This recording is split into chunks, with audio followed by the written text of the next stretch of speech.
and Dr. Drew. Loveline, coast to coast. Hey, everybody, it's Loveline. I'm Adam Carolla. That's Dr. Drew. This is the best of Loveline. We're gone somewhere for the holiday season. Drew is farting his ass off in the studio. Just for you, Adam.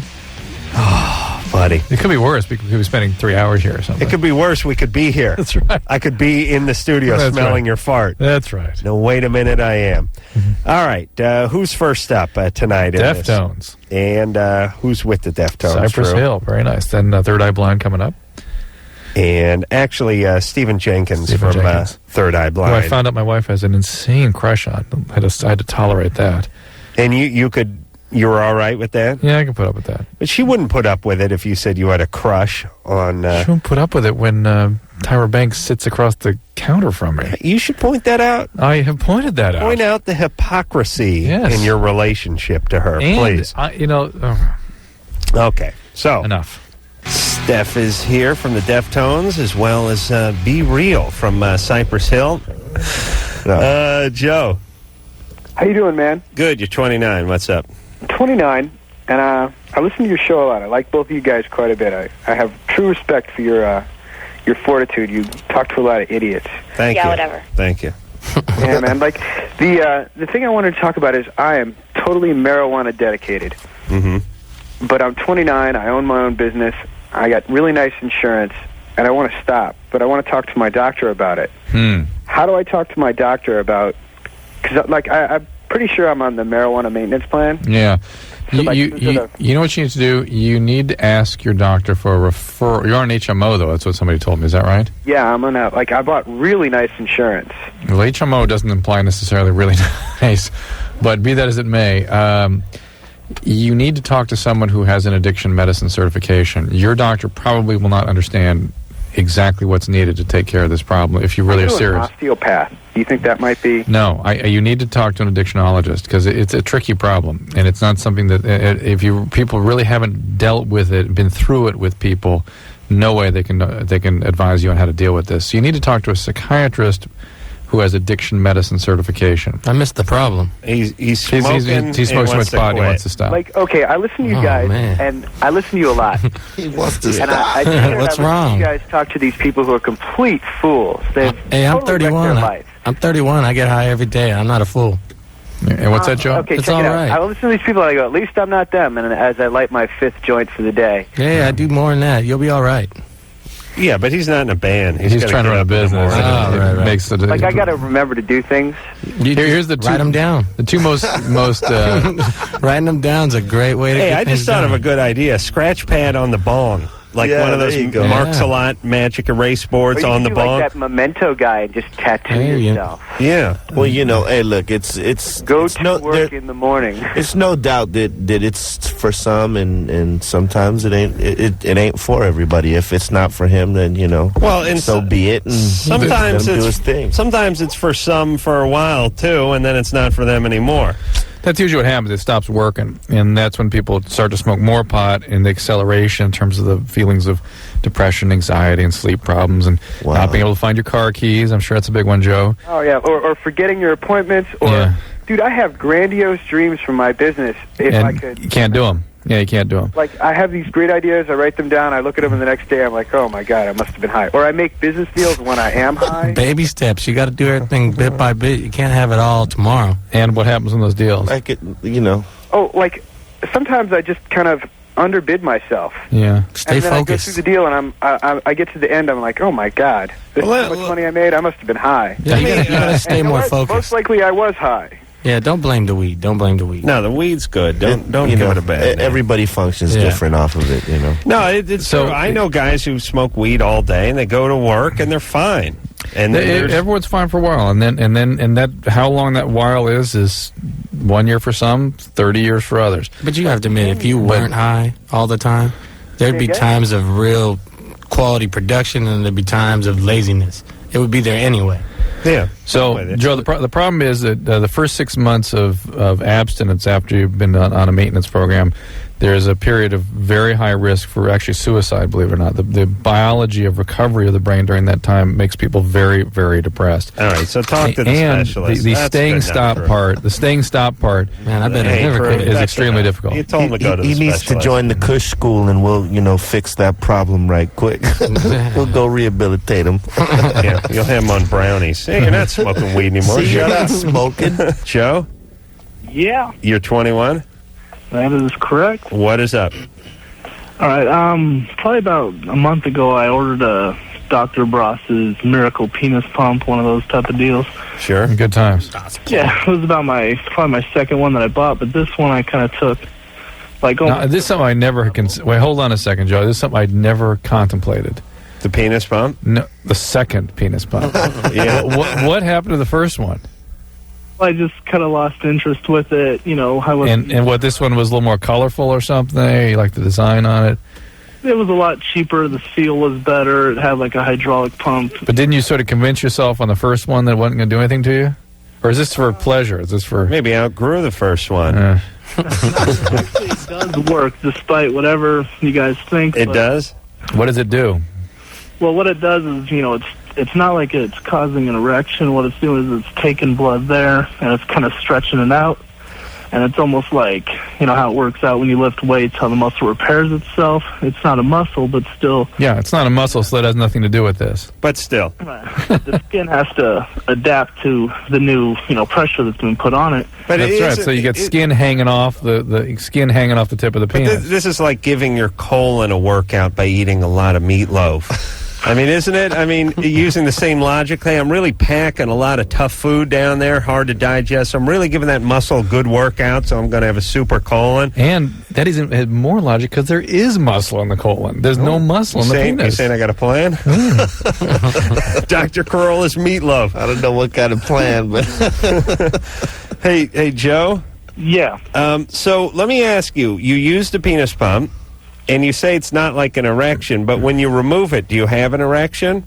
It's not an erection, but, this thing will hang down past your kneecaps. It's totally stretched out. It's engulfed with blood, but it's not hard. So, I mean, theoretically, if you could walk around with this thing all day, you wouldn't have any, self-doubt with yourself. I mean, you'd be flying pretty high as far as the pride factor is concerned. Well, wait a second. If your penis is engulfed with blood, don't you, by definition, have an erection? By definition. No, but it's not. Or engorged, as he wanted to say. Go ahead, Joe. It's like if you were swollen, like if you sprained your ankle and the swelling, consisted from, the damage that you'd done to the tendons and stuff. Yeah. Like you got again, except there's no tendons. Right. Right. You have wonderful yet lame angles on all these answers, Joe. If your penis is filled with blood, then you have an erection. All right. Don't. But see, the problem is... How many times have I told you Adam, not to talk to the caller? Joe, how has this helped you in your personal life? Well, No, let's go beyond how about the spiritual life? Okay. The question that I have is what, now granted it's made it better, but it's a problem because it's not supposed to do it. What it's doing is it's almost having the effect of like a tourniquet, I think, because I get these like mushroom things, and it'll be like the thickness of a Coke can. We're talking about 7, inches around. Where? What it'll swell to about around the head of my penis. It's a damn lie, and you know it! You mean the... No. You don't mean the head of the penis swells that big, but there's some tissue just beneath it. That flows, that's underneath the head is actually... Yeah, so that's the bruise you're talking about. It's the Right. swelling. But what's happened now is it's like my penis is almost constantly purple, but I still have the same level of sensitivity. I can still get erections. I can still ejaculate. Everything is normal, but... Count your blessings. Hey, Joe? Yes. Who are you having sex with? My wife. Really? Yes. Somebody married you? I can't believe that. You guys aren't going to have kids, are you? Oh, we already have one. Oh. Yeah, she's the prettiest girl in the world. Why are you acting stupid like that? She's going to be a dynamite lady. He's having too much sex with the penis pump. Oh, my God. Well, Joe, does your wife complain that she needs you to have a larger penis? No, that's not the problem. All right, so what are you worrying about? What are you doing wasting your time with that pump? It's I'm into weightlifting, and the bigger I get, the smaller my penis gets. Do you understand that proportion-wise? Right. But, hey, Joe, seriously, do you have any psychiatric problems? No. Okay. All right, you listen. Here's what you need to do: spend less time on your penis and more time on your daughter. Yes, thank you. Drew. And by the way, let's give me the diagram. The diagram. I want to show you how the penis works anatomically. Don't aren't retarded people sort of obsessed with their genitalia? Yeah. And when you talk to like adult guys like Joe over here, don't you get the feeling that there's a little retardism in his voice? There's something. I mean, that he has a complete preoccupation with his penis. I normally think of that as psychiatric pathology, but all right, or character pathology. All right. Well, no. I give you a penis. Steph, you ever try one of those penis pumps? Not yet. It sounds tempting, though. Here we go. The real way to get size out of those is to leave them on. That's my angle. I just paint it beige and leave it there. Here's what he's saying, basically. Rock, baby. You see this part here? This is the part that gives you the erection. This thing swells up. Drew is, we're looking at an anatomical drawing of a penis. Right. Those are the caverns on each side. That swell up. Those, he's saying, don't swell up after he's saying it right here. The skin? He gets the soft tissue between the cavernous body and the skin swells up. That's not good. What the hell does that do for you? I have no idea. It's a giant bruise. Your penis is a giant bruise. Forget about it. I don't want to break it. Listen, you know what we do? Retards call this show and we argue with them all night. You're a doctor, Drew. This guy's got a 5th grade education, and he's really almost retarded, and we have these arguments with him all night. Do you understand what has your life become? That's not what my life has become. What the hell's the matter with me? That's this follow-up question. Sam? Yep. What's up? Okay, I'm 17, and about when I was 6 or 7, my older cousin actually sexually abused me, and well, we missed all that. Somebody sexually abused you? My older cousin. Older cousin. Tommy Boo. Wow. Where are you from? What's your nationality? Chinese. Okay. So your older cousin sexually abused you. How old was he when you were 7? 2 years older than I am. 9 or 10. Okay. Yeah. All right. And what's the question? I haven't spoke to him since, but the last time I spoke to one of my relatives, and something about his being a gay or something. All right, what's your question, Sam? Okay, ever since after that, nothing happened to me, but about 3 years later, I started to masturbate to orgasm, and I had that problem ever since, but I tried to stop.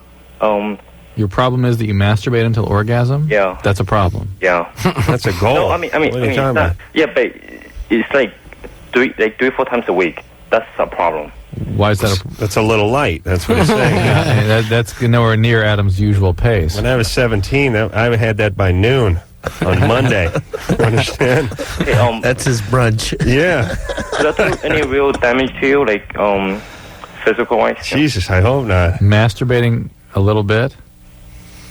Yeah, you're fine. 3 days a week, you're all right. That's nothing, Sam.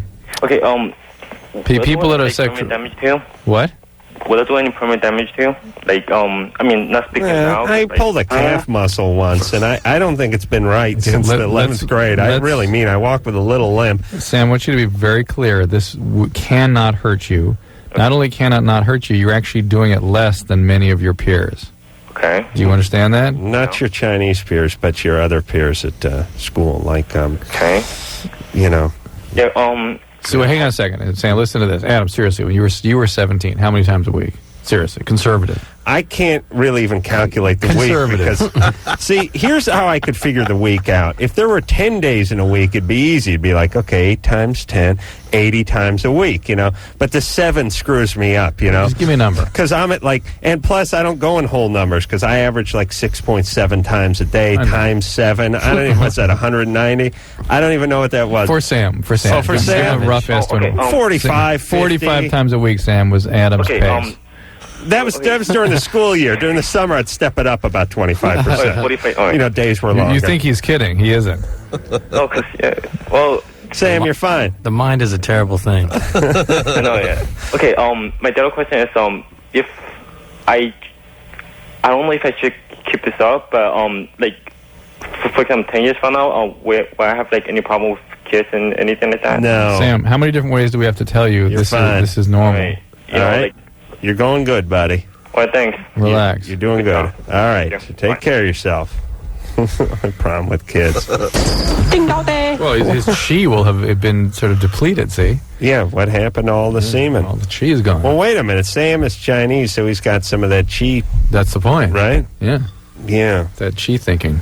Yeah, that can't be true. If that is true, that your semen is sort of your energizing chi that drives you, I've been walking around at about 40% for my entire life. You're like inside out. Yeah. You're like sucking things from the world. I should be like 300 pounds, 7'8", be able to like dunk one of those mini fridges with just one hand. Now I can barely drive an automatic. Jack? That's right. I got to find my chi. Jack, you're 18. Jack? Jack. All right. Let's put Jack on hold. Steph is here from the Deftones and Be Real from Cypress Hill, of course. Ronnie? Hey, what's up, Adam? Drew, you guys rock. Right. Hey, what's happening? What's up, Be Real? What's happening? Hey, Stefan, dude, you guys are my favorite band ever. Thank you, man. I kind of had two questions. I heard, like, you guys were going to come out with, like, a home video or something. One day. We've got many plans for many things, but we're pretty slow. Oh, really? And are you guys coming to Portland anytime soon? I'm not sure. Maybe at the end of the month, but nothing's in stone right now. You got a website or something that people can look you up on and find out where you're going to be touring? Yeah, you can go to Deftones.com, and it's updated semi-regular. It's not like always up to date, but it's pretty good. Hey, Ronnie? Yeah? Yeah, the band has a fairly laid-back approach to their career, but I appreciate that. They're not out there pimping bumper stickers and whatnot. Hey, Ronnie, you okay? Yeah. You good? Yep. All right, buddy. All right. Take later. care of yourself. Let's talk to Lauren, who's on line 6. Lauren, you're 18. What's up? Yeah, my boyfriend has a rash on his testicles, and it's kind of moving up towards, like, the top of his penis, and it's kind of like a... Don't touch it. Don't touch it. Well, it's kind of like dry skin or like a blister, but it's just spreading pretty fast. Be concerned. I was wondering if I need to be worried about it. I've been with him for a long time, so... Can you email us a picture? No, Drew. Drew had this great plan where folks were going to email their skin conditions to us, and I saw these infected penises. Because people cannot describe skin conditions. I can't get the info I need. Well, he says... like dry, flaky skin. It could be eczema, could be fungus, could be... Well, she said there were some blisters on it, too, right? Drew, do you want to see a picture of an infected sac? It's not like... It's just dry, like dry skin, and it's just spreading. And I don't know what it is. Oh, well, maybe it's got just some heat rash. What the hell's that mean? Well, listen. It's like ridiculous. Okay, but let me explain something. During the summer, eczema. Guys work up a little heat down there. Fungus. It flares up. It's like athletes' balls, right? That's right. Jock itch. Fungus, yeah. Why don't they call jock itch athletes' balls? Athletes' nuts. Because they got athletes' feet, right? Athletes' nuts. Yeah. Why not? No, because that implies that they're crazy. Oh, athletes' testes? Athletes' scrotum. Athletes' scrotum. Sack. Athlete's sack. Right? When you hear jock itch, you know what jock itch means. Right. I mean, athletes are scratching balls all day. yeah, So maybe all the time. maybe that's little- what he's got. Little Lamisil or Lotrimin over the counter, and if that doesn't peel it up, he's got to see someone. Okay. All right? Thanks a lot. Don't All right. touch it, though. Good times. Good times. Listen, you got to let your balls breathe. You got to let everything down there breathe. You You gotta wear, air it out, man. Come Yeah, on. they wear baggy shorts and no underpants. And what I do once in a while, I have a shop vac at my house. You know, one of those big wet dry shop vac. And I know suction is no good for the sack, but if you take the hose and flop it around to the outlet side, you can blow. Like good, yeah. 700 CFM Well, worth of air in there. handheld dryer. And now that you've got a theme song when you enter a restaurant, this would be quite a sight. If you guys want to hear my new theme song? Sure. Why Yeah, not? here it is. This is a song I play when I'm blow drying my balls every night. It's catchy, huh? Sure. People would hear it and know I was coming, you know? And it makes it seem like you're drunk. It is kind of drunk. Yeah, it's not really... Why is there a difference between high music and drunk music? This is drunk music. What's it? High music it's got to have like a reggae riff to it. No. All music you hear is high music. Be real. Pretty much. All right, we're gonna take ourselves. There you go. Hey. Steph is here, so it's Be Real. All right, we'll take a break. We'll be back. Hey, y'all. Loveline. Best of Loveline. Thanks, Drew. Yeah. I'm Adam. That's my partner and sometimes lover, Dr. Drew. Sometimes. And now I would like to welcome to the fabulous program from Third Eye Blind, Stephen Jenkins. Stephen Jenkins is here tonight from Third Eye Blind. Wow, thank you. Working on the new CD. When is the new CD? When do you think it'll come out? I think we'll put it out in June. All right. Yeah, I've been building a studio in San Francisco. I finally built my own place. Oh, that's nice. Yeah, it's cool. Is it at your house? No, it's at it's downtown. You actually bought a space and built it? Yeah, we actually got the board that the Rolling Stones recorded part of Beggar's Banquet on. So it's going to be really cool. Now, do these boards, would that board go for more than another board? It's worth a lot more because Mick Jagger touched it. Is it really? Yeah. He's in town. Hey, you Mick. Yeah. Yeah, because I wonder, I mean, it would kind of make sense that if, you recorded Sgt. Pepper's on this board or something, that it would be worth more than another museum board from 1960.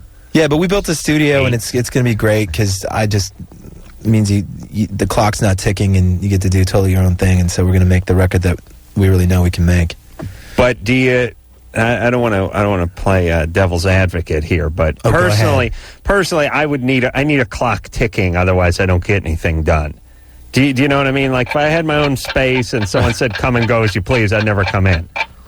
Do you know what I mean? You don't work that way. No, recording studios tend to just reek of despair in there, and it's horrible. And this is like my own you like clubhouse. your work. See, it's the equivalent to him building a place to build his model airplanes. Okay. Or like where I could box with other guys. Like sweat on each other. Sweat on each other. Time just stops, doesn't it, Adam? Yeah, you're right. That I would do. You hate your work. Stephen loves his work. That's true. See? Yeah. Okay. The difference. I know. I see it. And are you going to take this place and rent it out and make some money too, like when you're on the road and stuff? It's really just it's just kind of our place, you know. The answer is no. No. Okay. All right. Because I was thinking of Adam. Cutting it out. Eric. Hey. Hey, Eric. Hey, a long-time listener. I think like second-time caller. Great. I just first wanted to thank you and Dr. Drew because I don't think if it was for you guys, I would have gotten to therapy when I really needed it. Oh, good for you. I was really into strongly, almost, proud, independent person. Denial. You guys convinced me. I was all down with it. Anyway, questions to Stephen. Yeah. About your new album. I love Third Eye Blind. I sacrifice goats to you guys every night. Thanks. And I love going to therapy, so we've got something in common twice. Anyway, I noticed that your first album was almost like the journey of a character, or like a symphony. That there was a definite, order and rhythm to it. Mm-hmm. And I was wondering if your new album is going to be similar. Hopefully.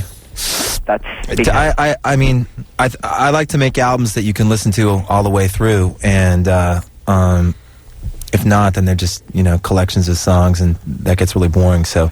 I sort of like old records that are like that, and I think that's the tradition that we try and follow in, which is it's like the big rock tradition of whole albums, Well, is it a rhythm or is it a theme? Do you know what I mean? I mean, is it that some songs would just rhythmically go in front of other songs? Well, I think what he's talking about, and I really, first of all, thank you so much for your praise, because I try to make things that have some mood that travels and goes someplace over the course of a whole album. I mean, that's what I think rock music can do. Like a dream or something, Yeah, it's music that I can really stick with, and I've stuck with for years. And it's my life's work, man. I just have such faith in the work that you guys put out. Oh, thank you. I particularly appreciated the format of the first album, and I'm really excited for the new one now. I need people with faith in me because they've been few and far between sometimes. Yeah, Thanks, you catch my drift. Well, I think you have quite a few fans, wouldn't you? Wouldn't you say? Third Eye Blind fans are pretty amazing. They seem to really get it. Yeah. I'm always in awe of them. Yeah, well, that's a compliment. Indeed. All right, let's talk to Carney, who's 22. Carney? Yes. What's up? It's a difficult one.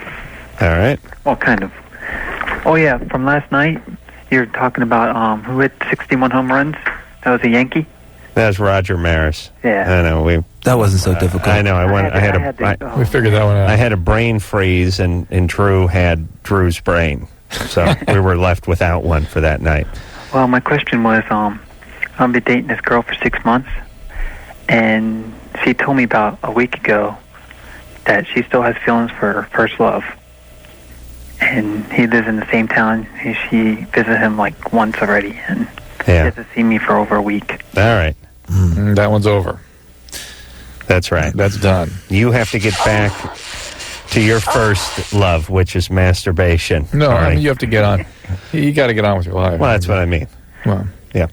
I mean, who doesn't have feelings for their first love? That's right. No, but she's using that as she's using that as an excuse to end this relationship. Yeah. And by the way, if she is so bold as to talk about another person, it is really over with. Yeah. I mean, usually you get that sort of, I not need you, time it's to me. breathe. I need Yeah. a little time alone. I got to find myself. It's not, my favorite line, it's not you, it's me. I hate you. Exactly. But if she's going to bring up another guy and say she's still in love with him, it's over times 10, Carney. Sorry about that. Yeah, that's okay. Well, are you all right? Yeah, I'm fine. Can you find somebody new?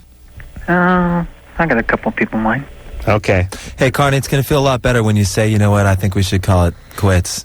For you to say that than to hang around and be sure. Yeah. Well, he may not even get that opportunity. You haven't spoken to her in a week, right? No, I spoke to her every day.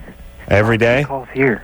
She says, I need my space and everything. So I give her space, right? Well, that's the stuff you usually get. Right. Yeah, and she calls me, though. Right. Like she's after returning your work or call. whatever. Yeah, tell her not to call you. Is she returning your call? She returns my call. And then she calls here. You got yourself a playa on your hands. She's calling me. She's a pimp. You got to stop calling, Carney. It's really like being viciously attacked after you hit someone with a bat. That's what her calling you after you call her is. Hey, Carney? Yeah. Let me tell you, she needs her space, right? Mm-hmm. Right. Don't believe it. Yeah, She needs to be not with you. Right. That's All what right? she's telling you. Don't live on this dream anymore, Carney. You don't call her. All right? You move on. Because in 50 You have years, to. you're going to be in a box for the rest of eternity, so get on with it. But That's right. Then 10 years later, you'll die, and then they'll bury you. But it is actually Wait a minute. your only move. It is actually the only I think I move. misinterpreted the whole box thing. No, I think that's what he's talking about. No, what I'm saying is go live your life now. I thought they were going to put him in a box, and then that would kill him. Oh, I see. And then they put him, they transfer him Nothing into could another kill box. Carney. All right, But Carney. that's his only move, because if he continues to pursue, she's going to push away harder. Right. And if there's any chance she's coming back, it's only going to be when you turn around and go the other way. But the toughest thing for guys is this strategy, which is you've got one plan and one plan only. It's 1 in 10, but here's your one shot. Yeah. Your plan, nothing. You go on with your life. It's so hard as a guy, especially when you're so used to scheming and plotting and mapping things out and coming up with ideas and fixing plans things, and you know? fixing. Right. Something's broken, we got to fix it. And I don't care if it's the garage door or the relationship or conquering. And to tell a 22-year-old guy with a ton of testosterone coursing through his veins that here's your plan, you do nothing. Yeah. You don't pick up the phone, you don't answer the phone, you just hang back and do nothing. I could never do that. And I always remember that's what I had to do, but I had to go do something like proactive or actually pro-retarded, where I Box actually with went guys forward. with sweaty mitts. Sweaty mitted No, guys. You had to show up at a doorstep looking for your old baseball glove. That is true. That was one of my That's what you plans. had to do. And Well, I'd do that thing. It's good because you found a used condom instead. But me saying, how dare you air my laundry in front of Steven? Do you realize he looks up to me? There's life in that condom yet. No, but here's what I would do. For me, saying I'm not going to call somebody is the same thing like when I announce I'm not going to eat. Right. It's the exact same thing. I swear to Christ, every time I announce no more eating, I cannot finish the sentence because my mouth is full. I've stuffed something into my mouth before I've actually got to the eating part of it. I'm totally with you there, no man. more calling, no more jacking off. Whatever I announce, I will do no more of. You're doing it. Yeah. You know the stuff I don't do is the stuff I announce I need to do. Mm-hmm. Here's what I'm going to start doing. Well, you shouldn't say no more reading jacking and learning to type. when I make those announcements, 5 years goes by, I do nothing. But the stuff I announce I'll never do happens while I'm announcing it. Drew, seriously, have you ever, Stephen, you've done this where you go, I'm not beating off, I'm going to bed. I'm going to bed. I'm not beating off. I would never say that. I have. That's not healthy. It's 4:30 in the morning. You bet off, or what's the past tense of beat? Done beated. You've done beated. At 8:30 in the evening. Jesus Christ, go to bed for Christ's sake. You're drunk. No, now it's on. Now it's game on. It's like a suggestion. I can't lie. Shouldn't have thought of it. Every night before I go to bed, I go, no more eating, no more beating off, and no more calling old girlfriends. And then I do them all. And not in that order. Drew? Dude, you beat off? Want to go 5? Marianne? Yeah. You're 19? Uh-huh. What's up? Wow, it's weird. I'm calling because I have a skin disorder. Mm-hmm. And it's called lichen planus, and I want to know what it's caused from and how I can treat it. I'm sure you've seen a dermatologist, right? I've seen 2. Okay, it has no known cause, which I'm sure they told you. What is that, Drew? It's a itchy patches and a lace-like pattern in the cheek and your mouth, a little white lace-like. What do you mean lace? It looks lacy. It's a white shiny film. No, like literally like a spider web almost. Oh, that kind of lace. And right. I was thinking of taffeta. You were thinking like a French cut? That kind of thing? It's usually pretty self-limited. It's chiffon, usually a handful of chiffon. Not too big a deal. There's some mouthwashes and some creams you can use to control it. Has no known cause. It's your immune system basically attacking your body for reasons that are not known. Yeah. They told me, the first dermatologist I saw said it was caused by anxiety, and he kind of just told me to calm down, and that it affects mostly type A personality people. So I don't. And then I went to another one to get a second opinion, and I asked how I could treat this stuff in my mouth. He said he didn't know and gave me another hydrocortisone. There is some newer washes that, but there were sort of hydrocortisone washes, and it's better if you do nothing, frankly. The anxiety thing, that must be something new. I see it'll treat a lot of people with anxiety. Lichen planus is not something I see regularly. What about like a nice bath in Clorox? Yeah. Dr. Drew, your thoughts? You got to burn, then we can treat that. So you're saying if you have a condition that can't be treated, cause one that can be severe treated one, on top it's of really it. interesting. Yeah, then good. There's a certain logic to that. Stephen Jenkins is here from Third Eye Blind, of course. And, glad to be here. Also, we are glad to have him. It really makes things easier. It's like taking the show and just breaking it off into 3s, like some kind of Kit Kat bar. I just want to do my part. No, you're doing your part. You see, usually, here's how the show works. I do the guest part and Drew's part, and Drew does no part. No part. That's right. We're going to take a break. We'll be right back. Buddy, it's Loveline. I'm Adam Carolla. It's Dr. Drew over there. Stephen Jenkins is here from Third Eye Blind.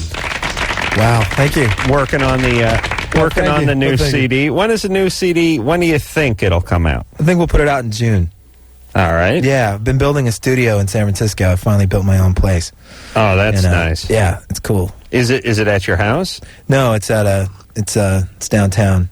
You actually bought a space and built it? Yeah, we actually got the board that the Rolling Stones recorded part of Beggar's Banquet on. So it's going to be really cool. Now, do these boards, would that board go for more than another board? It's worth a lot more because Mick Jagger touched it. Is it really? Yeah. He's in town. Hey, you Mick. Yeah. Yeah, because I wonder, I mean, it would kind of make sense that if, you recorded Sgt. Pepper's on this board or something, that it would be worth more than another museum board from 1960. Yeah, but we built a studio, and it's going to be great because it means the clock's not ticking, and you get to do totally your own thing, and so we're going to make the record that we really know we can make. But do you... I don't want to play devil's advocate here, but personally, I need a clock ticking. Otherwise, I don't get anything done. Do you know what I mean? Like if I had my own space and someone said, "Come and go as you please," I'd never come in. You know what I mean? You don't work that way. No. Recording studios tend to just reek of despair in there, and it's horrible. And this is like my own you like your work. clubhouse. See, yeah, it's equivalent to him building a place to build his model airplanes. Okay. Or like where I could box with other guys. Like sweat on each other. Sweat on each other. Time just stops, doesn't it, Adam? Yeah, you're right. You're right. That I would do. You hate your work. Steven loves his work. That's true. See? Yeah. Okay. The difference. I know. I see it. And are you going to take this place and rent it out and make some money too, like when you're on the road and stuff? It's really just it's just kind of our place, you know. The answer is no. No. Okay. All right. Because I was thinking of no, Adam. Cutting it out. No. Eric. Hey. Hey. Hey, Eric. Hey, long time listener. I think like second time caller. Great. I just first wanted to thank you and Dr. Drew, because I don't think if it was for you guys, I would have gotten to therapy when I really needed it. Oh, good for you. I was really into strongly, almost, proud, independent person. Denial. I don't know, you guys convinced me. I was all down with it. Anyway, the question is to Steven. Yeah. About your new album. I love Third Eye Blind. I sacrifice goats to you guys every night. Thanks. And I love going to therapy, so we've got something in common twice. Anyway, I noticed that your first album was almost like the journey of a character, or like a symphony. That there was a definite order and rhythm to it. Mm-hmm. And I was wondering if your new album is going to be similar. Hopefully.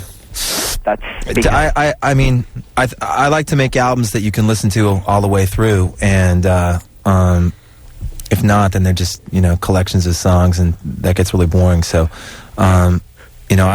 I sort of like old records that are like that, and I think that's the tradition that we try and follow in, which is it's like the big rock tradition of whole albums, Well, is it a rhythm or is it a theme? Do you know what I mean? I mean, is it that some songs would just rhythmically go in front of other songs? Well, I think what he's talking about, and I really, first of all, thank you so much for your praise, because I try to make things that have some mood that travels and goes someplace over the course of a whole album. I mean, that's what I think rock like a music story. can do. Like a dream or something, Yeah, it's music that I can really stick with, and I've stuck with for years. And it's my life's work, man. I just have such faith in the work that you guys put out. Oh, thank you. I particularly appreciated the format of the first album, and I'm really excited for the new one now. I need people with faith in me, because they've been few and far between sometimes. Thanks, you catch Eric. my drift. Well, I think you have quite a few fans, wouldn't you? Wouldn't you say? Third Eye Blind fans are pretty amazing. They seem to really get it. Yeah, I'm always in awe of them. Oh, well, that's a compliment. Indeed. All right, let's talk to Carney, who's 22. Carney? Yes. What's up? It's a difficult one. All right. Well, kind of. Oh, yeah, from last night, you're talking about who hit 61 home runs. That was a Yankee. That's Roger Maris. Yeah. I know. That wasn't so difficult. I know. We figured that one out. I had a brain freeze, and Drew had Drew's brain. So we were left without one for that night. Well, my question was, I've been dating this girl for 6 months, and she told me about a week ago that she still has feelings for her first love. And he lives in the same town. She visited him like once already, and he hasn't seen me for over a week. All right. That one's over. That's right. That's done. You have to get back to your first love, which is masturbation. No, All right. I mean, you have to get on. You got to get on with your life. Well, that's what I mean. Well, yeah. I mean, who doesn't have feelings for their first love? That's right. No, but she's using that as now. She's using that as an excuse to end this relationship. Yeah. And by the way, if she is so bold as to talk about another person, it is really over with. Yeah. I mean, usually you get that sort of, I need time to breathe, I need a little time alone, I got to find myself. It's not, my favorite line, it's not you, it's me, I hate you. Exactly. But if she's going to bring up another guy and say she's still in love with him, it's over times 10, Carney. Sorry about that. Yeah, that's okay. Well, are you all right? Yeah, I'm fine. Can you find somebody new? I got a couple of people in mind. Okay. Hey, Carney, it's going to feel a lot better when you say, you know what, I think we should call it quits. For you to say that than to hang around and be sure. Yeah. Well, he may not even get that opportunity. You haven't spoken to her in a week, right? No, I've spoken to her every day. Every day? She calls here. She says, I need my space and everything. So I give her space, right? Well, that's the stuff you usually get. Right. Yeah, and she calls me, though. Right. You know, like she's returning your call. Yeah, tell her not to call you. Is she returning your call?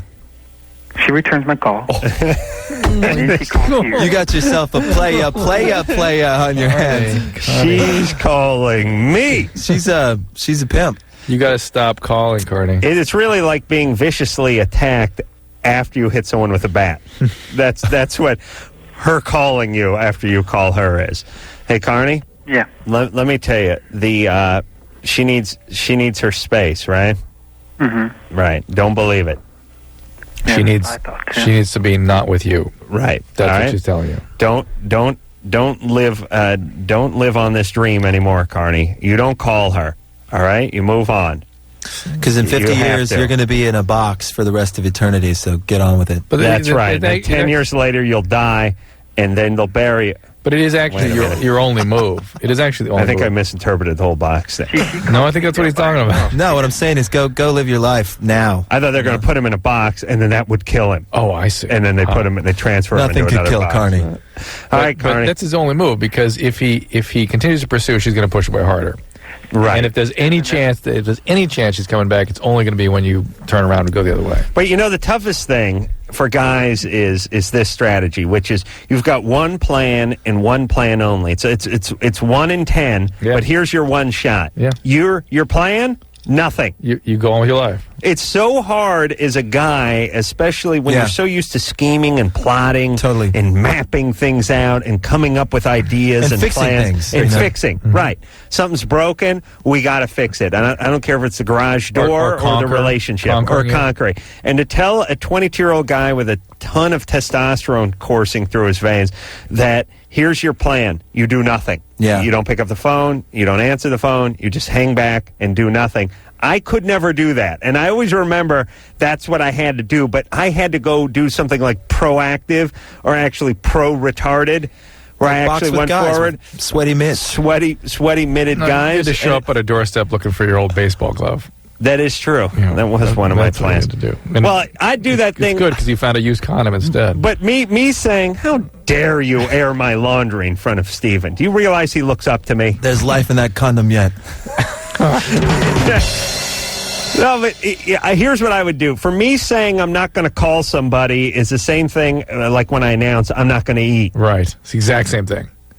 I swear to Christ, every time I announce no more eating, I cannot finish the sentence because my mouth is full. I've stuffed something into my mouth before I've actually got to the eating part of it. I'm totally with you there, no more man. calling, no more jacking off. Whatever I announce, I will do no more of. You're doing it. Yeah. You know the stuff I don't do is the stuff I announce I need to do. Mm-hmm. Here's what I'm going to start doing. Well, you shouldn't say no more reading and learning to type.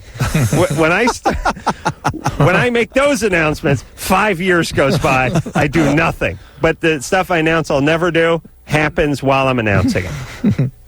Drew, seriously, have you ever, Steven, you've done this where you go, I'm not beating off, I'm going to bed. I'm going to bed. I'm not beating off. I would never say that. I have. That's not healthy. It's 4:30 in the morning. You bet off, or what's past tense of beat? Done beated. You've done beated. At 8:30 in the evening. Jesus Christ, go to bed for Christ's sake. You're drunk. No, now it's on. Now it's game on. It's like a suggestion. I can't lie. Shouldn't have thought of it. Every night before I go to bed, I go, no more eating, no more beating off, and no more calling old girlfriends. And then I do them all, and not in that order. Drew, dude, you beat off? Want to go 5? Marianne, Yeah. you're 19. Uh-huh. What's up? Wow, this is weird. I'm calling because I have a skin disorder, Mm-hmm. and it's called lichen planus, and I want to know what it's caused from and how I can treat it. I'm sure you've seen a dermatologist, right? I've seen 2. Okay, it has no known cause, which I'm sure they told you. What is that, Drew? It's a itchy patches and a lace-like pattern in the cheek and your mouth, a little white lace-like. What do you mean lace? It looks lacy. It's a white shiny? film. No, like literally like a spider web almost. Oh, that kind of lace. And right. I was thinking of taffeta. You were thinking like a French cut? That kind of thing? It's usually pretty self-limited. It's Chiffon, usually a handful of chiffon. Not too big a deal. There's some mouthwashes and some creams you can use to control it. Has no known cause. It's your immune system basically attacking your body for reasons that are not known. Yeah. They told me, the first dermatologist I saw said it was caused by anxiety, and he kind of just told me to calm down, and that it affects mostly type A personality people. So I don't. And then I went to another one to get a second opinion, and I asked how I could treat the stuff in my mouth. He said he didn't know and gave me another hydrocortisone. There are some newer washes that, but there were sort of hydrocortisone washes, and it's better if you do nothing, frankly. The anxiety thing, that must be something new. I see it'll treat a lot of people with anxiety. Lichen planus is not something I see regularly. What about like a nice bath in Clorox? Yeah. Dr. Drew, your thoughts? You got to burn, then we can treat that. So are you saying if you have a condition that can't be treated, cause one that can be severe treated one, on yeah, top that's of really it? interesting. Yeah, then good. There's a certain logic to that. Stephen Jenkins is here from Third Eye Blind, of course. And, Glad to be here. Also, we are glad to have him. It really makes things easier. It's like taking the show and just breaking it off into threes, like some kind of Kit Kat bar. I just want to do my part. Now, you're doing your part. You see, usually, here's how the show works. I do the guest part and Drew's part, and Drew does no part. No part. That's right. We're going to take a break. We'll be right back. Hey, Loveline, everybody. Welcome back to the Best Of Show. I'm Adam Carolla. That's Dr. Drew. No use giving the phone number out because we will not be fielding calls tonight. No, that's right. This is the Best Of Show. First up in the second hour is Travis, and then comes our old friends, 311. Dougie's here, and so is Fran. And again, from Travis, The Invisible Band is the name of the CD. We're going to hear something off of that CD. 2 million sold, thank you, worldwide. We'll hear something off of that. Just a couple of calls. Right now, we'll speak to... Were we going to speak to Sarah? Yeah. Oh, is that how? All right. Sarah? Hello? Hey, you're 28. What's up? Oh, hi. I had a question for Travis. Hello. Hello. Hey, I wondered if you had any Scottish influences, bands who are Scottish who have influenced you. Well, when we were doing our final demos before going to London to get a deal, we went to the studio where Teenage Fan Club were sort of recording. Remember them? Yeah. And they were great to us. They were absolutely brilliant because we didn't really have much gear. The only Scottish band I ever met was Catherine Wheel. I remember them. But they kind of gave us their equipment. They gave us all these really lovely acoustic guitars, and I played through Norman's Vox amp, and it was all this stuff great. Which we proceeded to sell. Cool. Yeah. And we met. They were doing something with Alex Chilton at the time. They were rehearsing with Alex Chilton from Big Star. It was kind of cool, and I think as far as kind of Scottish influences go, it's kind of more than anything. It's like our folks, our parents and families and friends. Were they musical? Well, yeah, and just kind of personality-wise, I think more than anything, it's Scottish people. I mean, especially kind of the West Coast of Scotland, like Glasgow and stuff. People are generally pretty open and kind of, I suppose, modest, and it's a nice place to come from. Yep. Well, I have kind of a cheeky request. What is that? This is sort of cheeky. My great friend is Frank Reeder from the Trash Can Sinatra. Oh yeah, Frank. And this crazy thing happened, like when you guys were, I think you played together a long time ago. Yeah. And like he took his demos to the record, your demos to the record company. And was like, oh, Travis, they're so great and everything. And then like a month later, like you were signed and they were dropped. I just wondered if you could ever put in a good word for those poor luckless boys. I believe they've made an album. Some Japanese fan financed, self-financed their new record. I don't think that came out. I think they're making an album like next year. Well, it's not like they cut the Trash Can Sinatras to make room for Travis. No, I'm not saying that at all. Oh, okay, No, I don't think that at all. They came to their senses, that's all. I'm just begging. I just had this fantasy one day. I talked to Travis and asked them to put in a good word if they ever had a chance. Well, the Frank Reeder's he's a brilliant singer. The guy's very, very talented. His sister's Eddie Reeder from Fairground Attraction, and their whole family's full of brilliant singers. Save it for the record company, though. I mean, don't shoot your wad here when you talk to the label. We'll hold it back. All right, sorry. Save some for the label. All right, Sarah. I have a health question, a real problem too. All right, Sarah, real quick. Oh, well, I've had like bladder infection symptoms for 8 weeks, but I've never had any bacteria cultured. And I wondered if you had any idea what that could be. They're going to do like an exam, but the urologist doesn't think he's even going to see anything. You're going to have a cystoscopy? Yeah, but he said, that usually just shows irritation. Right. and You're gonna get a grab bag diagnosis called interstitial cystitis. They won't tell me it's that. Do you think it could be that? Yeah, which is sort of when Horrible. they can't figure anything else out. That's what they call it. Do you do a lot of bike riding or spinning? Nah. No. Sometimes that causes and no vaginal problems. Well, the whole area hurts a lot. Have you seen a gynecologist? Yeah, they don't see anything wrong. Who is it? The bass player from the Trash Can Sinatra? Who's been doing this damage to you? And by the way, listen, let me talk to Damien, the phone screener. Please, no more Trash Can Sinatra / vaginosis questions. I'm up to here with these things. It's a common combination. Oh, we get them every night. What about the Trash Can Sinatras? And I have a bladder infection. That kind of vaginal irritation that can't be sort of determined is a pretty common thing. Yeah. Well, what do they do? Drink lots of cranberry juice. No, it's not a urinary thing often. It's a vaginal problem. Oh, They have right. all kinds of things they try, and often it ends up being sort of psychological. Yeah, sometimes. A little crazy. Okay, I know where Drew's going. Natalie, Yes. you're 20. Yes, I am. What's up? Well, I was wondering about the spermicide on condoms because there's been a few occasions where I'd be having sex with my boyfriend, and in certain positions they would come off inside me, and we wouldn't know it until we were both done. The condom would come off. Yeah. That's no good. The spermicide have no use. Really? No use. That's when you got to get the emergency contraceptive. Why do they put it on there if it has no use? It was as much as anything. It was a selling point. They put because they use the nonoxynol 9 stuff, and so it was supposed to be maybe to kill some of the HIV. And so it really does not have a significant effect. Certainly, if a load is dumped in her vagina, forget it. You've got to get spilled. Seed is spilled. What's your bedside manner, Drew? Load is dumped or seed is spilled. It's all the same to me. The fact is, you need to get that emergency contraception. Okay, Natalie? Okay. Yes. You do. I also, How'd you get the condom out? Well, it was not a pleasant procedure, but did you do it? Yeah, I did it. Did you take my advice and use compressed air, or did you just try to do it digitally?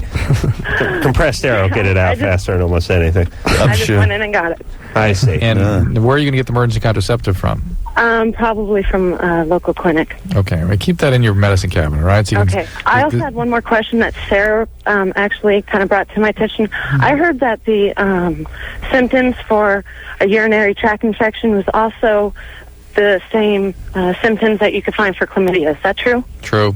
Or any other STD. Really? Mm-hmm. Okay. All right. You got a problem? No, I was just curious because a friend had brought it up and she had been worried about it, so I thought I'd inquire for her. All right. No, it's not to you to decide what you have. You got to get checked out. I know I've said it before, but I'm going to say it again. Having that vagina is a full-time job.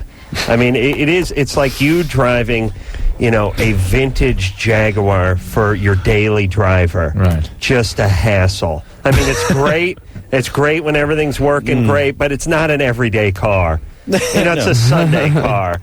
You wouldn't want to be requires stuck a lot with of care it. and attention. Yeah, when it's raining and when you're running late for work and the carbs aren't synchronized and the electrical's on the fritz. I mean, you know what I mean? It's like that vagina is it's a full-time job. No wonder women don't get paid as much as men. They can't work as many hours with that vagina.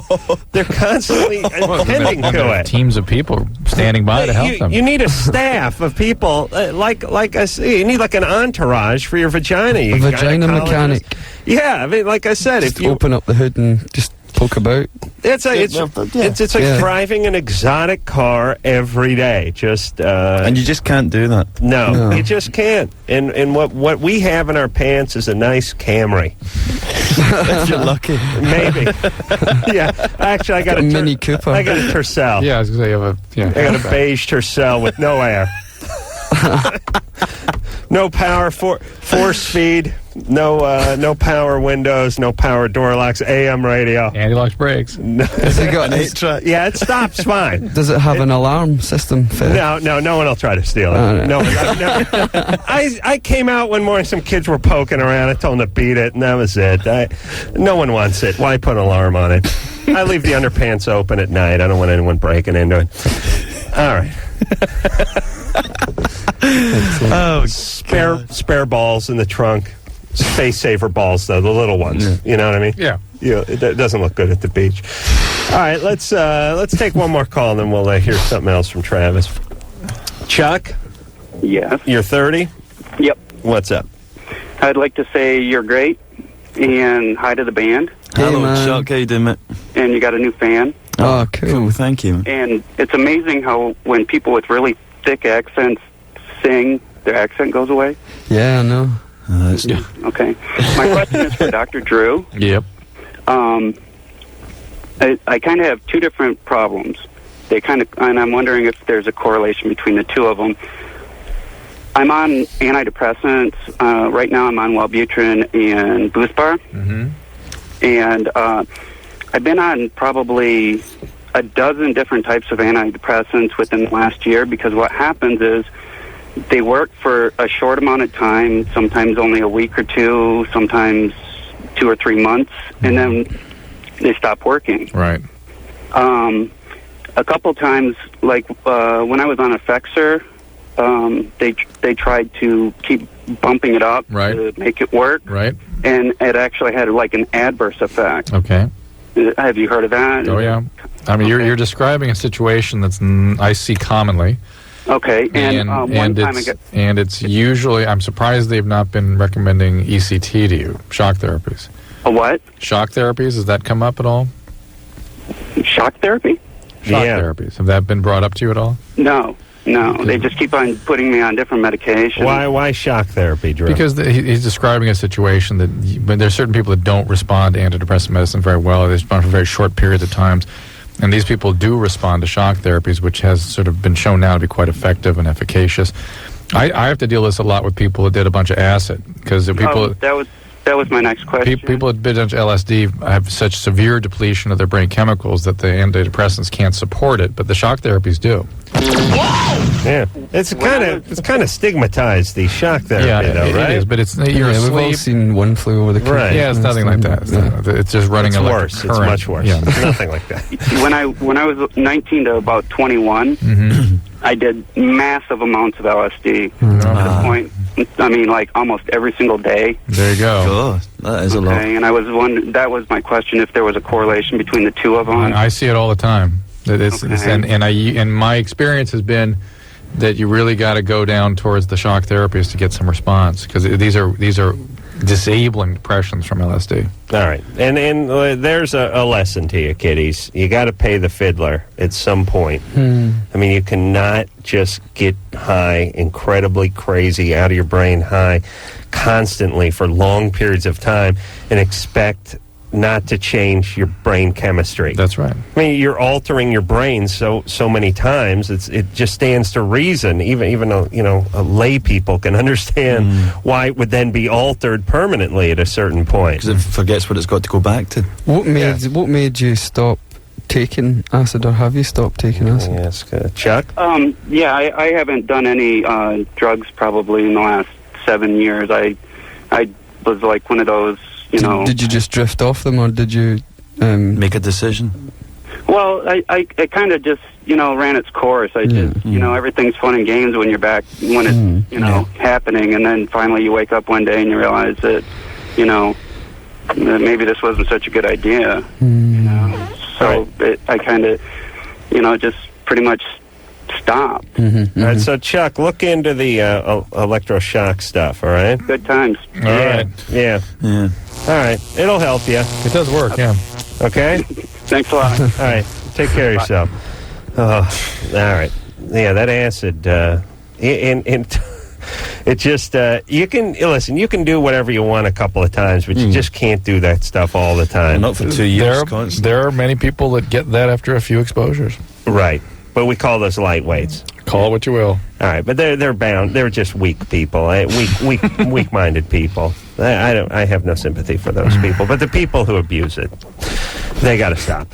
All right, we're going to hear something from Travis. How about that? Oh, Yes. You queued up there, Anderson? Mm-hmm. This one is called Sign. There's our new friends, Travis. The Invisible Band is the name of the CD. 2 million sold worldwide. Drew thought it was just in the greater Los Angeles area that they sold. I was impressed, though. Yeah, can we just say it's that? We were just talking about world events during the commercial, and during the song, and the tragedy and all that. And something I don't know why I was just thinking about this, but there's all these accusations coming from Afghanistan that we're bombing and targeting civilians, and I thought, another one of those examples. What would be in it for us? A, what's in it for us, but B, let's just say, for the sake of argument, you're right. We are solely targeting civilian population. Don't you think we'd be doing a little better job?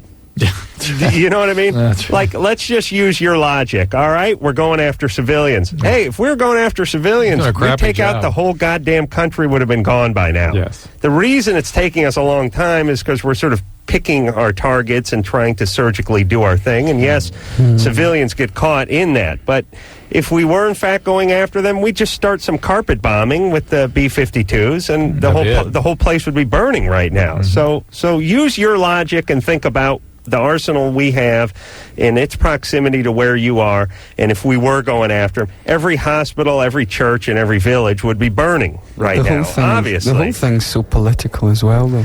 Yeah, it's just it's the things, it's the accusations that people make that have zero merit, or that they don't think through. It's like when then we turn guilty, like, oh yeah, no, we're defensive. Well, see, we didn't mean to.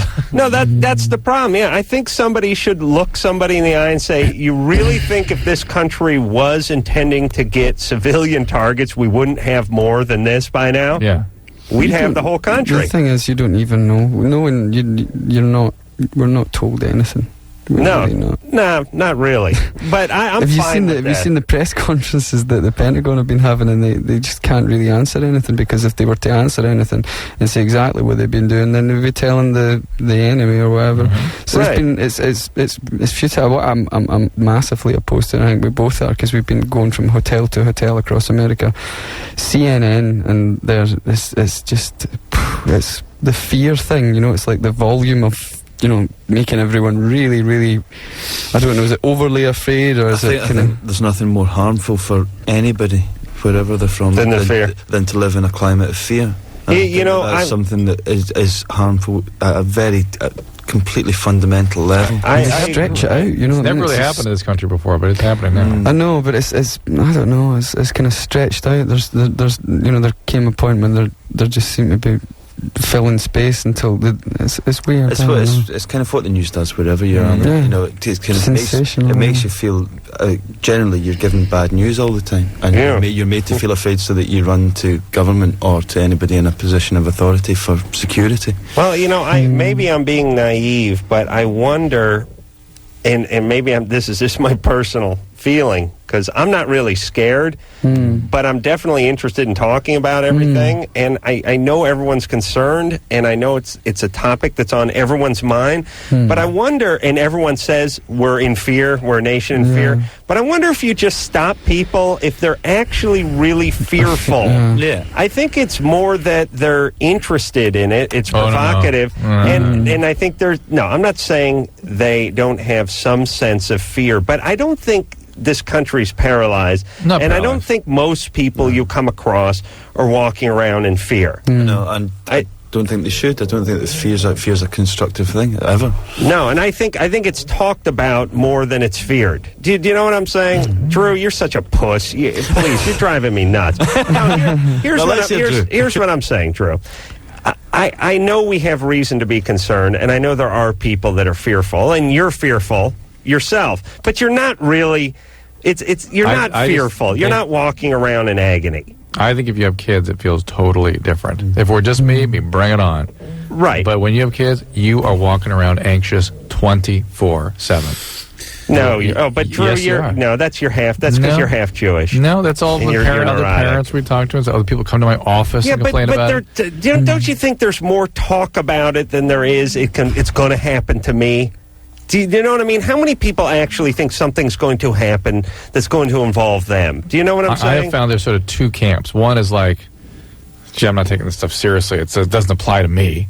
And other people are thinking, anytime now. No, I think almost everyone has that any time, but I'm not going to be the one who's at the mall. I think that's a normal defense, though. Yeah, and that's what I'm saying. So people are talking about it, and they're fearful of it, but I don't think people have this realization like, I'm going to be on the next plane, or I'm going to be at this I don't think that stadium. anybody ever feels that. Right. I think that it's part of human nature to live in denial. I mean, of the that guys ever walking happening. onto Omaha Beach will have looked around them and said, "Oh, those poor guys around me are not going to make it off." Yeah, Right. exactly. Yeah. Right. Omaha Beach is not in Omaha, by the way. I just want to tell our young listeners he's talking about World War II and D-Day, I'm guessing.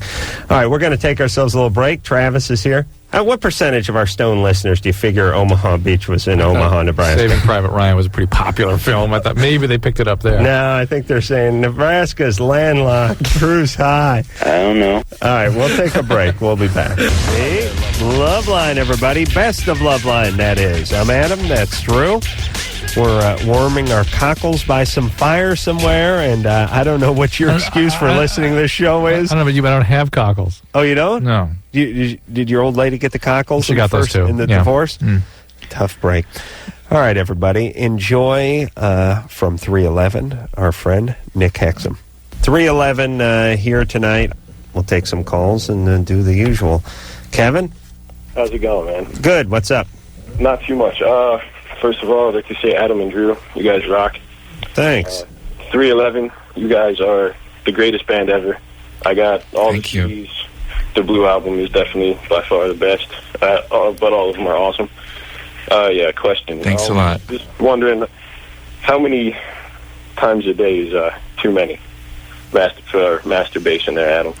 I know Careful now. You might offend the Adam here. Well, what do you mean? Well, if we start to argue about how many times a day is too much. Well, are you asking me or are you asking? Yeah, I'm asking you. I'm going a good 4 or 5. Yeah, that's a little light, but a little light. Yeah, I'd like to see you more. That's before noon, right?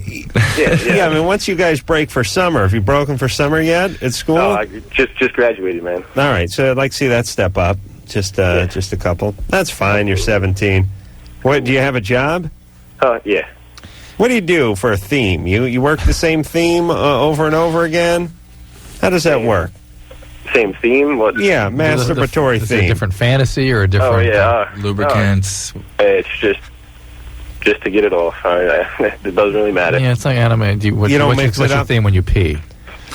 Asparagus. Yeah. Usually is my theme. Asparagus smell.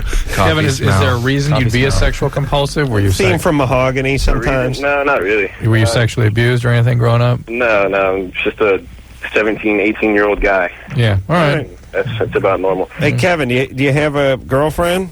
No, not right now. Shocking. Listen, you got to understand. He's not a virgin, though. What's that? All right, but listen to the voice. No, you're not a virgin, are you, Kevin? No. But you can really tell? Yeah. Yeah, he's got that voice. Yeah, no. Hey, but before you guys get rid of me, I'm 311. When are you guys heading over to the D.C. area?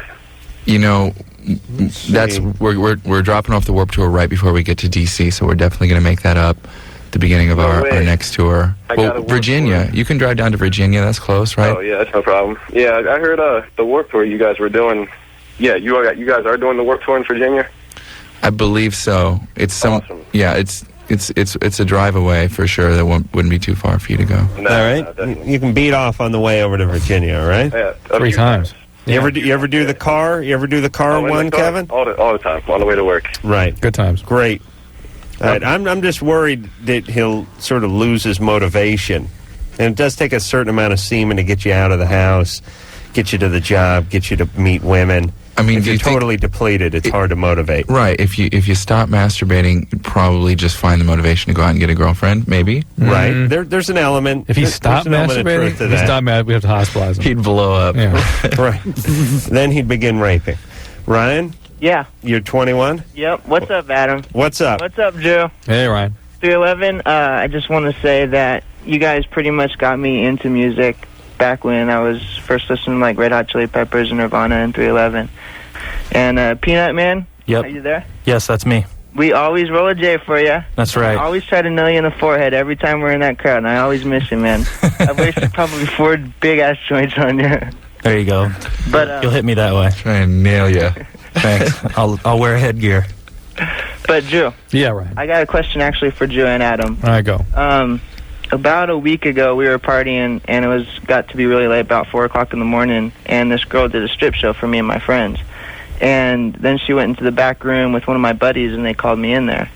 And so I went back there and loaded it, not thinking right. And while he was on one end, and I got on the other end, and I started noticing a really bad stench. And I just went with it, and then probably a couple of days later, I started developing a rash down in my genital area. Which end were you on, though? I was in the back end. Right. Wait a minute. Well, wait a minute. You don't mean back. You don't mean back end. Back end. Up the butt. I mean, I was. Right. He was getting a BJ. Yeah. And so you just came in the back way. Yeah. But not the back side. Right. Got it. Right. Now what? So and you notice the smell. Yeah, I noticed the stench. Well, the smell is usually trichomonas, and that's not a big deal. But that's something you may need to be treated for. But the rash, is it painful rash? Burn? It itches. And that's usually herpes, still proven otherwise. Oh, no shit. Watch the S word there, Ryan, please. Yeah, so you need somebody to look at that rash while you have the rash. It's important because that kind of, you can't make any diagnosis unless you can actually look at the rash. So. Okay. And Drew, what about taking a picture of whatever rash you happen to have? That's the next best thing. Isn't it? Yeah. I mean, what's wrong with that? The age of digital cameras, you could put it on the web and email it send to Adam. Yeah, no. That's an interesting idea. That's how we should overcome my problem with these people asking questions. They should take a digital picture, email it to us, and Drew, let me explain something. We can't get paper for the goddamn fax machine. You really think you're going to pull this off? Right, but this is a plan, isn't it? It's a fine hypothetical plan. It's good you're trying to work out your own problems. No. It's to help the needy. That's what I'm with the digital cameras. He's got a fixation on bloated penis. You just want to help. No, yeah. Yeah, that's we just get loads of questions about rashes, and I can't. They're like, well, it's a rash. Like, oh, okay, well, no. I've had it for 2 weeks. Haven't you seen it yet? A rash by any other name. It still smells as sweet. Is there another, more common name for this first thing that you mentioned, the smell with the fancy name? Trichomonas. Trick. People call it trick. That's a real common STD. It doesn't have any consequence, just a bad smell. Can it be passed to a guy? Yes. Guys get no feeling of that, though. They'll just pass it on to a girl. So just the jerk sort of hangs around and they just pass it off? How do we live with ourselves? It's a protozoan. Yeah, good times. Emily. Yes. You're 22. You feeding the kitty? Yes. Your cat okay? Yeah. All right. What's up? Can I just say a couple things before my question? Hurry. Yeah. Okay, I just want to say 311, your album is sheer bliss. Thank you. It's awesome. Blows my mind. All yours do. And they're all great. Anyways, I'll get to my question. I have tons of guys stare at me and they get hurt because of it. A while ago, a guy... Wait, what? They get hurt? It's like some out of a Jerry Lewis movie. Are they walking into... So good looking, they get hurt. They walk into lampposts? I was driving, and this one guy got in a really bad accident, and I called the cops and ambulance and stuff, but he's really hurt, Okay, but listen, that could have happened to anybody. Well, everywhere I go, there's guys trying to buy me stuff. All right, we're on the radio, so help us understand what's going on here. Well, this guy, No. You tell us what's going on here. What's going on? I just don't want people to get hurt because there's been 5 different times that people have gotten hurt, and I don't know what to avoid it. I know. All right, the only thing you can do is, because I've injured a lot of people with my beauty, and I know what a burden it is. It's a cross. And Us beautiful people have to wear. It's tough, not to mention the gays. I've killed many gays. Miatas wrapped around telephone poles. You're going to have to injure yourself in an industrial-type accident. Or she could come to Los Angeles, no one would notice her.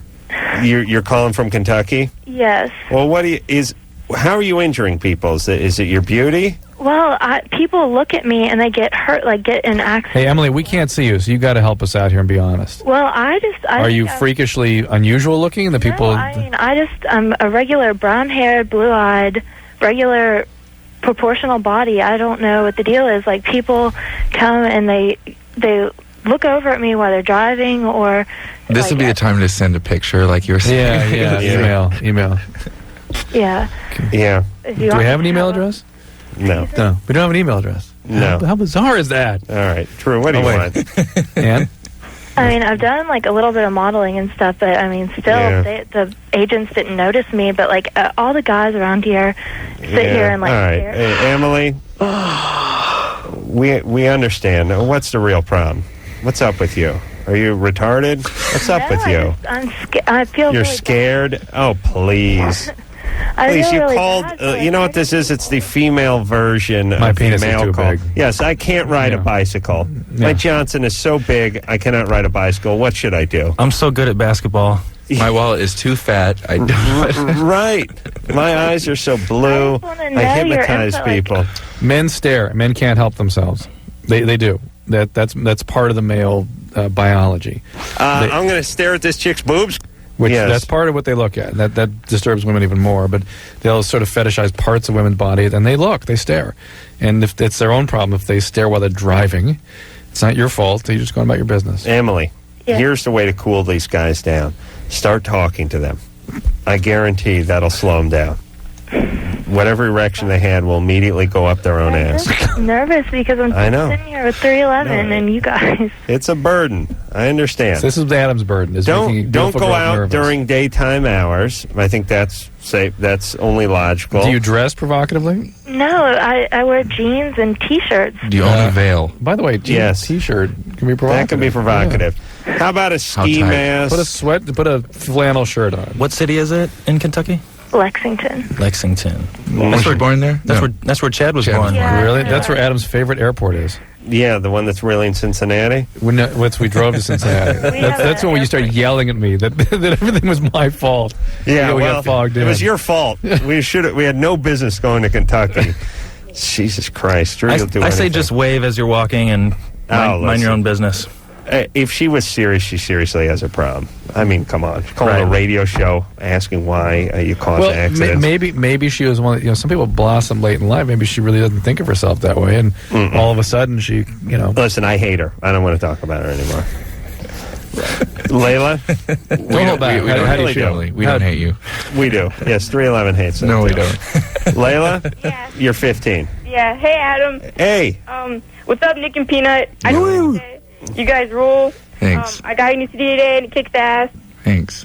311 is the best band in the world. I love you guys. I hope to keep making music forever. And good luck on the Warped Tour. Okay. Thanks. Yeah. Is that it? You're sweet. Thanks. I have a question, too. Okay, my question is, the enlarged to show detail 2? Yep. Well, I want to know how it's going to be different from the first one and, what kind of stuff's going to be on it. Well, if you have the new CD, you can put it in a computer and see the trailer. That there's some highlights from that. There's backstage things, and we're going to go back further from before the last home video, and also obviously newer stuff and new live stuff. It's going to be on DVD, so there's going to be remixes and B-sides, and it's just going to be all kinds of stuff for the 311 enthusiast. Cool. All right. So if you put this CD in your computer, it'll do something? Yeah, it's like a miniature website, basically, that's only available on the CD, where there's interviews with the band and previews of the home video that's going to come out. Are other people doing that? Some, but we're really into that kind of stuff. True. We've had a lot of bands in here been pushing CDs lately. Have you heard anything about this? Nope. Did you know about this? Nope. We're cutting edge, baby. Yeah. That's pretty impressive. All right. I'm never going to do it because I really don't know what to do with the computers, Drew will attest to. But I will listen to the CD in traditional way. It'll just make a little icon on your screen, and you just double-click it, and it'll just open up. I don't know what this screen is. Just like you said, it'll blossom later in life. What's clicking? Marissa? Yeah. What's going on? She's 18. Well, when I masturbate strictly through clitoral stimulation, and I was wondering if I'd be able to have an orgasm ever through vaginal stimulation, like having sex. It's hard to say. Yeah, I mean, it's a good question. If a woman can masturbate just with manual stimulation of the clitoris, does that predict anything about her ability to have orgasm during vaginal intercourse? Well, you mean, does it affect it? No. Does it predict anything? In other words, does that mean she just will be needing direct Well, but stimulation? she hasn't tried vaginal stimulation, perhaps. Well, I did once. You did? But I didn't orgasm. How did you provide that stimulation? Well, I mean, I had sex once. No. Nothing happened. One time? Yeah. Did he give oral sex to you? Yeah. And did that work? Yes. Okay, see, that she's going to be one of those. Well, she's 18. Yeah, How many but women? That's good at 18, right? You're ahead of the game. You're ahead of the game. Whatever game. What game is that again? The orgasm game. I see. I got to get that. Who does that? Hasbro? And Parker Brothers? Parker Brothers. Parker Brothers, right. This little Monopoly board-like thing. And imagine the little figures that... All right. So if... the fact that you're able to do this is good. You're ahead of your peers. The fact that you can even have orgasm at all in a physical interaction is ahead of your peers, actually. Whether or not you will or will ever have orgasm during intercourse remains to be seen. Many women don't. But the fact that she only has had sex one time... Doesn't predict anything. Does not, because I'm sure the guy was just some kind of drunken load, right? Yeah, I pretty mean, much. he didn't do anything right, did he? Not really. No. So you got to get with a guy who knows what he's doing. A guy like Adam. A guy like me, when I was in my late teens, early 20s. Oh. Like one day the ghost of Adam will give you a good working over. The ghost of Adam pass. And you'll be brought right to orgasm. No, my problem really, I got to be honest, sexually is motivation. You don't care. Yeah. I can do a good job. It's just like work. It's just like everything with me now. I could do a good job on this radio show. I could do a good job sexually. Why bother? That's the way I look at it. I'm tired. Revolution of lowered expectations. Right. Watch out for that. Right, I'm going to ramp everything down just a little bit. Right. And it works. It really does, because like I wear to work. I go into the man show every day. I wear sweatpants, no socks, some flip-flops, and like a band T-shirt, right? That's dressed up. No, that's my everyday attire. Mm-hmm. But the one day I put on a pair of jeans, people are like, hey, there's a buzz. Ooh la la. Where's he going? Mr. Frenchman. Yeah. I'm like Aldo Celli rolling through there. Yeah, there's like, hey, what, you got a date? You got a business thing? Where are you going Smokey to the Oscars? Robinson's here. What are those, Levi's? Yeah, it's a big deal. Now, every other guy there's wearing jeans, but I have lowered the expectations sufficiently so that nothing seems like something. And I suggest you all do the same. Nice. Start getting D's and F's, okay? You come home with a C, your parents will be elated. You understand? Right, Drew? Good times. All right. 311 is here. From Chaos is the name of the new CD. We'll hear something off of that when we come back. Hi, this is Billy from Green Day, and you're listening to Loveline. Hey, everybody. It's Loveline. Peanut and Nick Hexum are both here from 311. We'll take one call, and then we'll go to the song. What do you say? Yeah. Amanda? Yeah? You 15? Uh-huh. What's up? Well, I have this weird way of orgasming. I, wrap my legs around. You know how girls, Around a penis? Huh? Around what? Around each other, or? Yeah. You know how girls cross their legs? Yeah. I do it again. And so I put my foot that's on top under my thigh. Or my, Your foot that's on top under your thigh. Okay, got it. Right. It's do you get what I'm saying? Yeah, you sit on it. Yeah. And what's the question? I So don't, what happens? Well, I'm on my side, though. Yeah, we got you. And I just keep my brother's around, so I have to be quiet, okay? Sure. Well, I'm on my side on my bed, and I just squeeze my thighs together. And you have an orgasm? Yeah. How long does it take you? How long does it take you to do that? Probably 10 minutes. Really? Yeah. You're a lucky girl. Yeah. It's pretty good, especially if you're on the road or something. But 10 minutes, is it really 10 minutes? Because that's kind of a long time to be in a sort of locked position. Maybe I don't know. I'm not sure. Maybe probably between 5 and 8 minutes. All right. So like Stairway to Heaven, that length? Yeah. You know what that is? Led Zeppelin, it's a rock band. Stairway to something. Okay, so hey, that's good, right? That's a good thing, Amanda. Yeah. Is it okay? It's- I've done it probably since I was in 4th grade. It's great. You're doing fine. 4th grade? Yeah. Orgasms in 4th grade? No, but I did that position and everything. Yeah, it's good. That's fine. I'd say just don't cut off the circulation to your legs and you're set. Yeah, what got you in that position, though, without the orgasm is sort of the payday. It was still stimulating. I'm not sure. It It still felt good to her. So she I'm sorry, I can't picture it. I don't know. I don't understand what she's doing. Just bringing her legs over one another and just squeezing her thighs together. Are you a virgin? Yeah. Right, sure. Who's going to get in there? Couldn't get in there with a Slim Jim. All right, Amanda. Good times. Hey, and 311, you guys rock. Thank you. Could you tell my friend Kyle hi? Kyle. Hi, Kyle. From our deepest innards. Hello. All right, Amanda. Thanks a lot. Good times there, baby. Bye. All right. We will hear a little something from 311. You got it queued up there, Anderson? This one is called You Wouldn't Believe.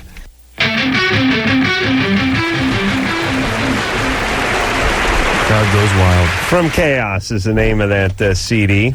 We'll take a break. We'll be back. Hey, y'all.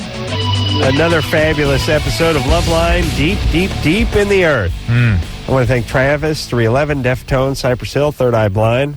Boy, it's always better when we're not here. Oh, God. So until next time, this is Adam Carolla for Dr. Drew saying mahalo. This has been Loveline. The opinions expressed on this show are not necessarily those of the staff, management, sponsors, or this station. The producer for Loveline is Ann Wilkins Ingle. Loveline is a presentation of Westwood One Entertainment.